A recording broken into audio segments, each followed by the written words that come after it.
Tonight on DC News Now, a body pulled from a Northern Virginia lake. What we know about the investigation as a search for a missing 19-year-old continues. Protest against ICE raids continuing from coast to coast. We're not alone. We need to get united because we cannot take ICE over our city. This is our city.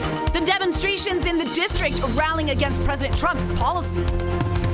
Hey everyone, a priceless looking forecast going into your Wednesday. Mostly sunny. Let's talk more about it coming up. Teens speak out. You have to listen to us. We're going to set an agenda, and we need you to listen because the things you think we need are not always the things we need. Their frustration over violence across the district. The Commanders with mandatory practice, but not everyone got the memo. Who showed up, showed out, and didn't show up at all.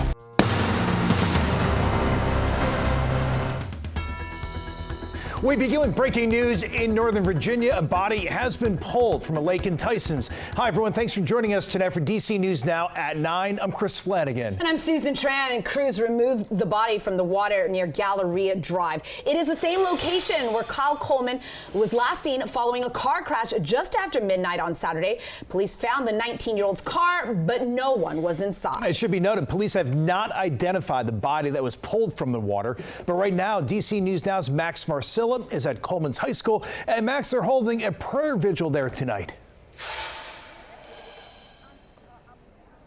Yeah, Chris and Susan, that vigil just wrapped up. I'm going to step out of the way so you can see there are still so many people here talking amongst each other and remembering the life of Kyle Coleman. This was a really emotional vigil and made even harder by the fact that a lot of the people who showed up at this vigil tonight were expecting it to be sort of a rallying cry to help the search efforts, but they were told early on that might not necessarily be the case.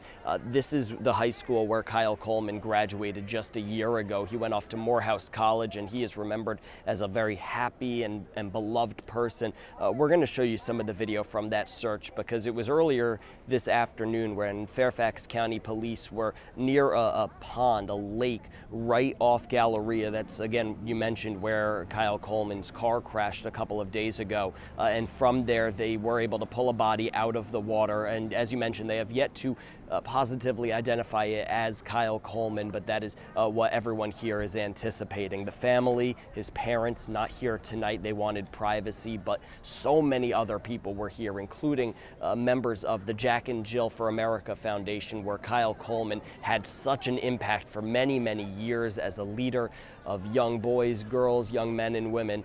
Here is someone from that organization remembering Kyle Coleman. The greatest smile, and just, you know, when you think about it, you even in the sadness, you smile. But that's what I want to take. He was a phenomenal young man.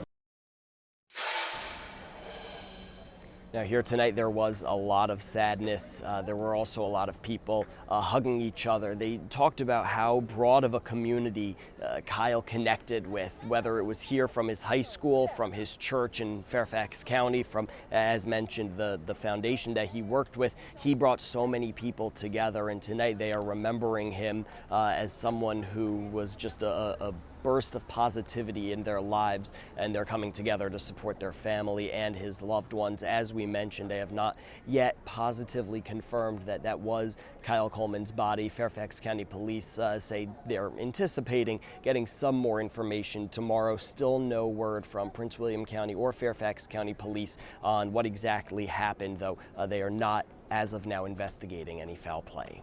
Reporting live in Haymarket, Max Marcilla, DC News Now. All right, a lot of heavy hearts there. Thank you, Max.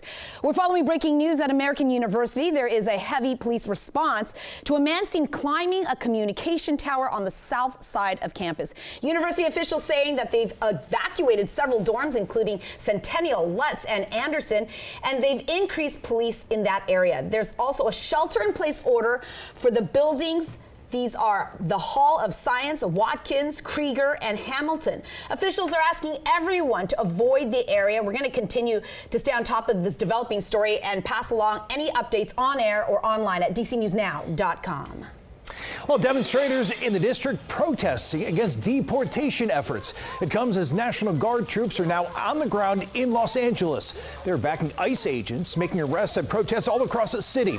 DC News Now's Daniel Hamburg joining us live at Columbia Heights Plaza in Northwest DC. And Daniel, you spoke to people who were at that protest today. Yeah, Chris, a lot of people were angry and upset about what happened in LA, what's still happening, and they don't want to see any ICE raids or violence for that matter in DC.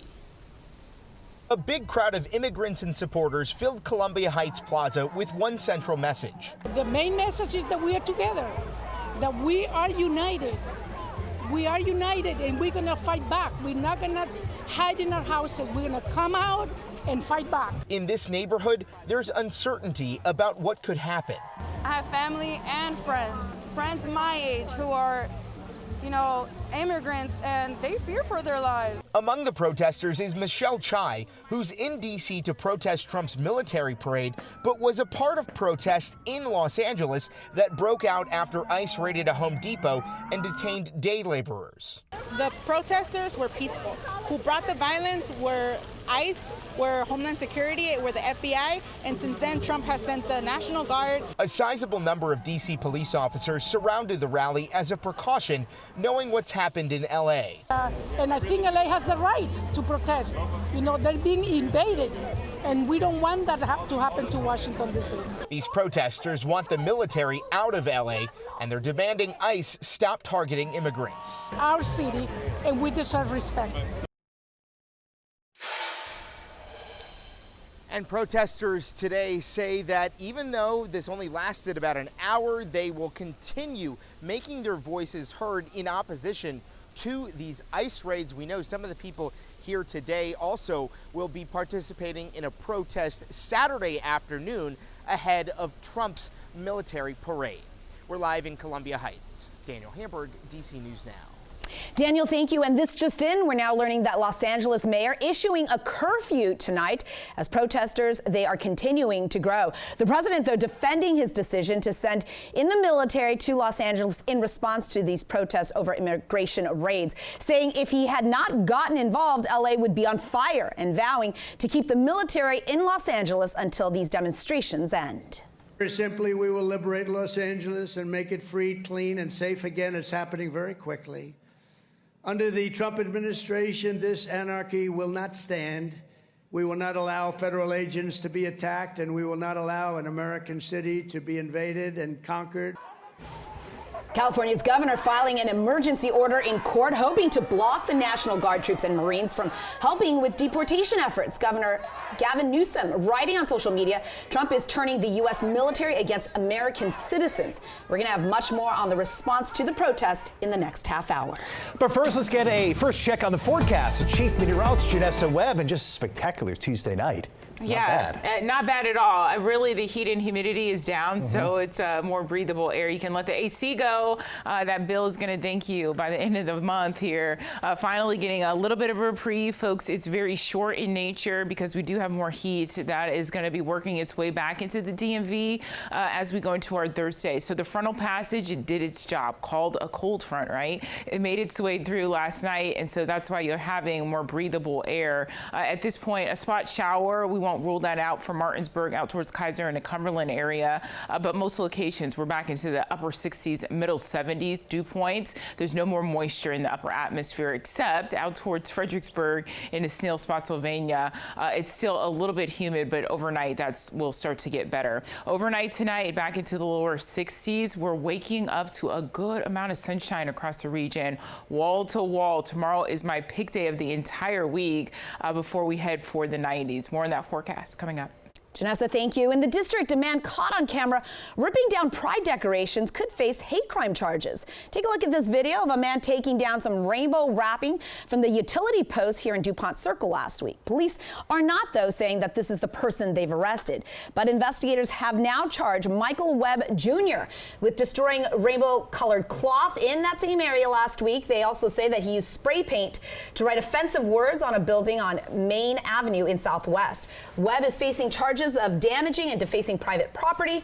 And police, they are looking into the incidents as possibly being motivated by hate or bias. Developing now at 9, kids in D.C. who want to be part of the solution, not the problem when it comes to youth crime. A soon-to-be graduate of Thurgood Marshall High School is leading a summer movement to address youth violence. He held a community meeting tonight to map out how to tackle that problem. By the end of his 40 days, Khalid Barnes says he wants to approach city leadership with ways to improve relations with kids across D.C. to keep them safe. I think the communication between the leaders, the students, and the organization needs to begin to tighten up. We need to begin to ensure that we have communication between all three parties because we want to ensure that the youth are kept in a good space. We want to make sure that our young people are out here just doing random things. Khalid Barnes saying he'll be attending college in the fall, but he hopes to one day work with city council members and the mayor. The Department of Justice wants to close the case accusing the government of wrongly deporting a Maryland man, then not following a court order to bring him home.